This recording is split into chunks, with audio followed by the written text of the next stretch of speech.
Now, the mainstream media, the deep state, they are in a panic right now because they are very worried about what the Fed is doing. And you need to remember something very important. They believe the Fed is the all-powerful central bank, and they all depend on the Fed. And if the Fed goes away, everything that they have completely disappears. And remember, we've been brainwashed to think that the central bank has our best interest at heart, which they do not. And you can see with most of the governments, and the central bank, of course, those non-elected leaders, they don't really care that much about the people. And it's been like this for quite a while. Actually, look out in the UK. There was an agreement reached by the government, by Theresa May, to take the UK out of the EU, and many of the supporters of the Brexit who voted for the Brexit, they are very angry. Now, this was a referendum that took place back in 2016, and the people wanted to make a break and break away from the EU. Nigel Farage is out there, former UK Independence Party leader, called it the worst deal in history and urged any genuine Brexiteers in the cabinet to resign or never be trusted again. And there are many people that are tweeting out a lot of different things about this Brexit. For instance, Lucy Harris, I am shocked. Theresa May has promised again and again to deliver Brexit. She hasn't. Democracy died today in the United Kingdom. A shameful, shameful legacy Theresa May has left behind. Josephine Formby.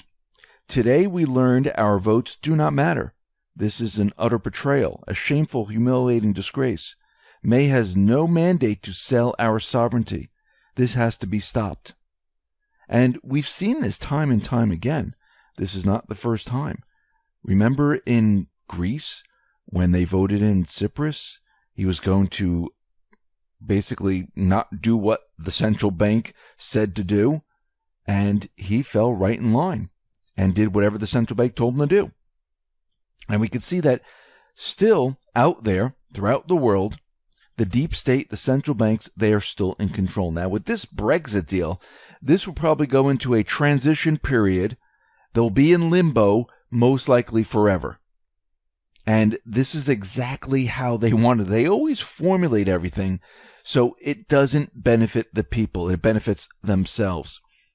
We see that Credit Suisse, Wells Fargo, they're going to be laying off quite a number of people right now, and it looks like Wells Fargo is going to be cutting about 1,000 jobs. We see that Credit Suisse, they're going to be cutting hundreds of jobs, and I believe this number is going to go much, much higher because the economy, as we can see, is breaking down. It's deteriorating, and a lot of these businesses are going to be laying off a lot of people. I know that the numbers here in the United States, the statistical numbers, it seems like everything is great.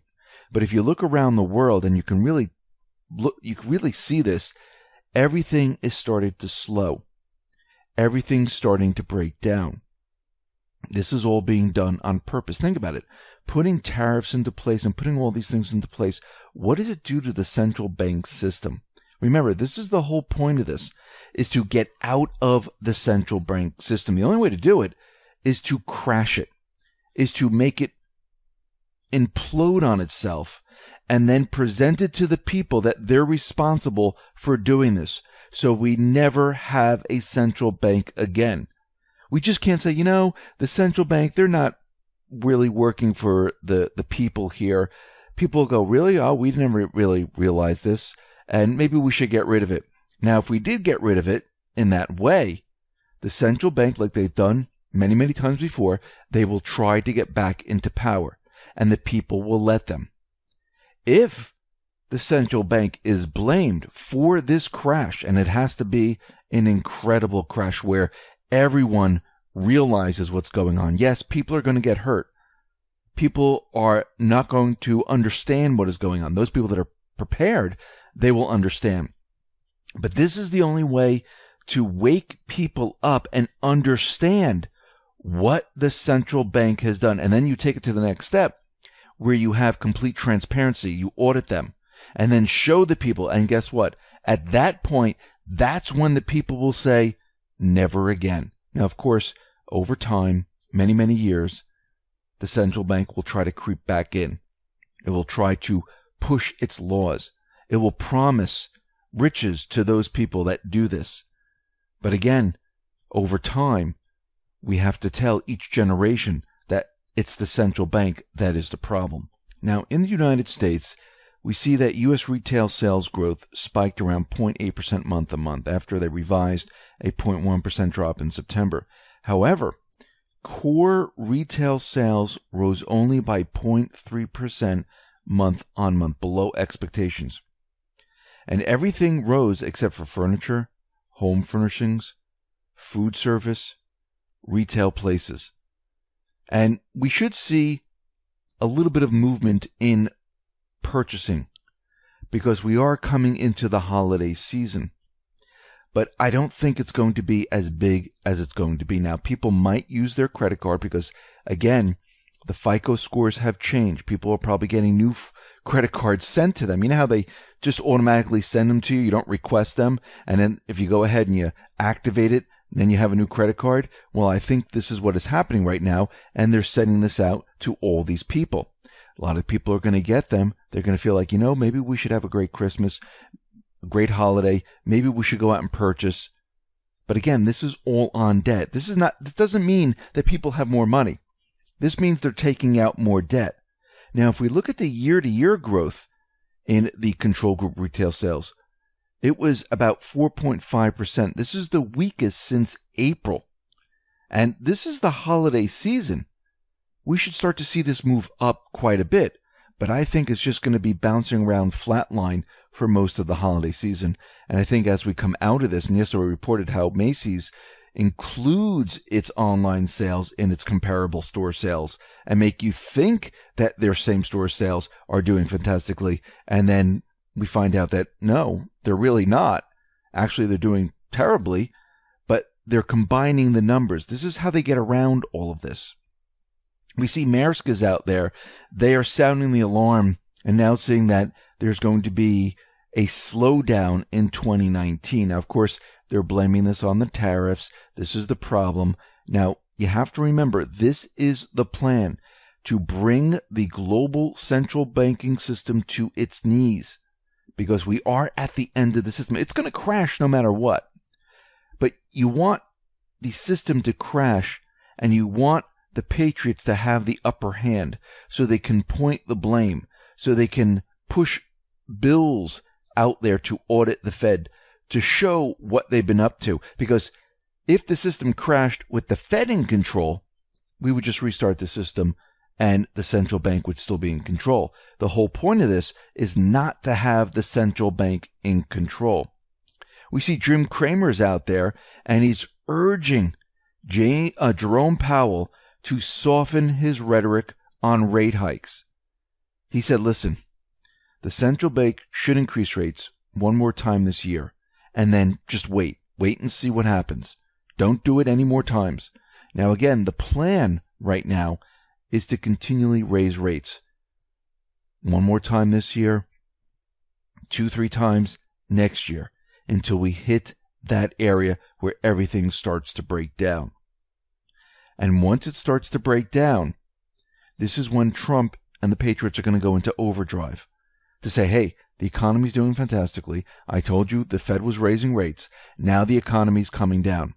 But if you notice, Jim Cramer and other financial pundits are saying that the Fed, maybe they should slow down on raising the rates because they understand what is happening. Actually, they're probably being instructed to say this and say, hey, maybe we should stop this for a little bit. Because remember, the bad guys in this scenario, remember, each of these organizations have good guys, bad guys.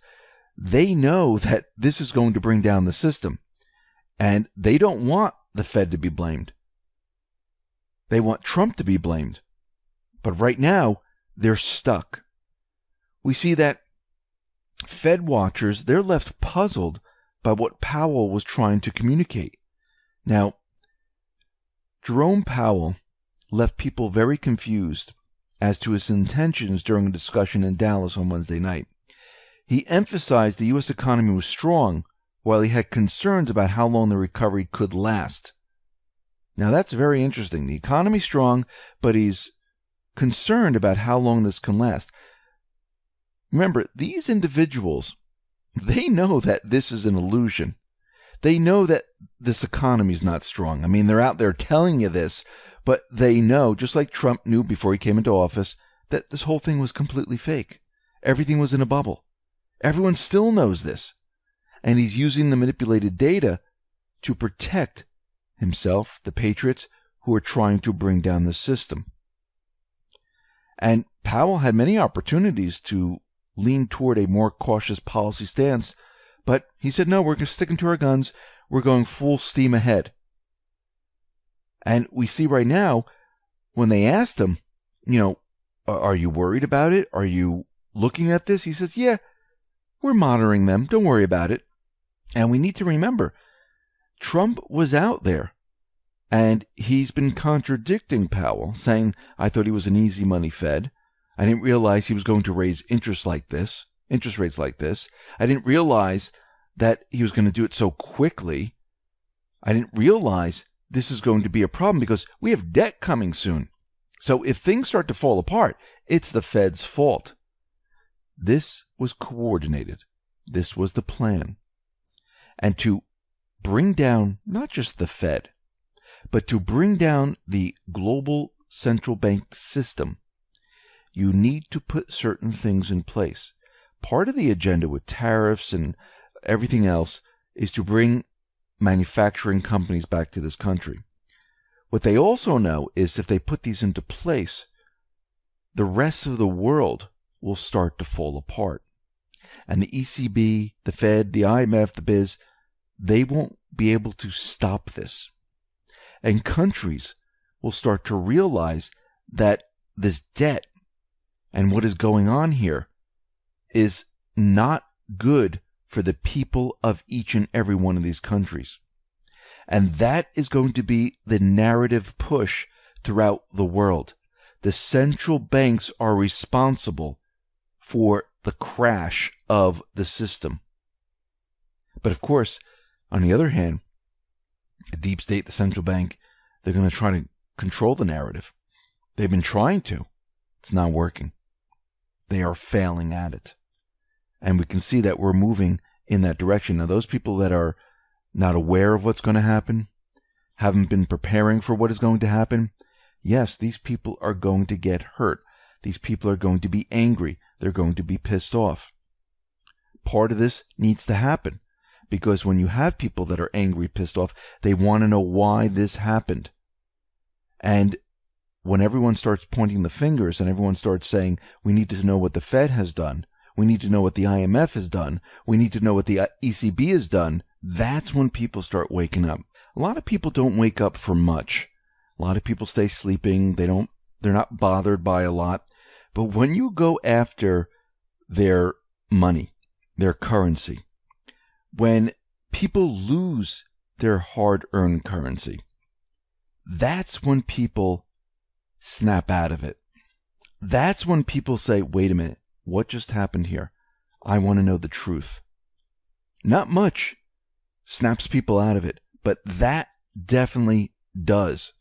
And when the system falls apart, people are going to lose money. I don't want this to happen to anybody. This is why I've been telling everyone to be prepared. Get some gold, get some silver, have cash on hand. Even if you can't afford, the silver dollars, you can get junk silver. You can get a half a silver coin. You can get a quarter of a silver coin. There's many ways that you can still get silver and gold. You can get a tenth of gold. You can get junk silver. Keep cash on hand. If you're able to go out and purchase cryptocurrencies, I would have some cryptocurrencies. Definitely have supplies. Water, food, medical supplies, the basics. Because you'll need them to barter. Those people who are preparing, who've been preparing, they will be ready for this. those people that are just sitting there thinking that everything is fantastic and they don't have to worry, they weren't affected in the last recession, they didn't lose their job, well, they're going to be in for a rude awakening. And these people, they're going to demand to know why this happened. The other people that have been through this, those people that have been preparing, they already know why. They will demand, why is this happening? And this will be a big push to get an audit, to understand what the central bank is doing. And once one country does it, it will spread to other countries. This is the direction we are heading in. So if you haven't started to prepare, start preparing. If you're just beginning, begin preparing.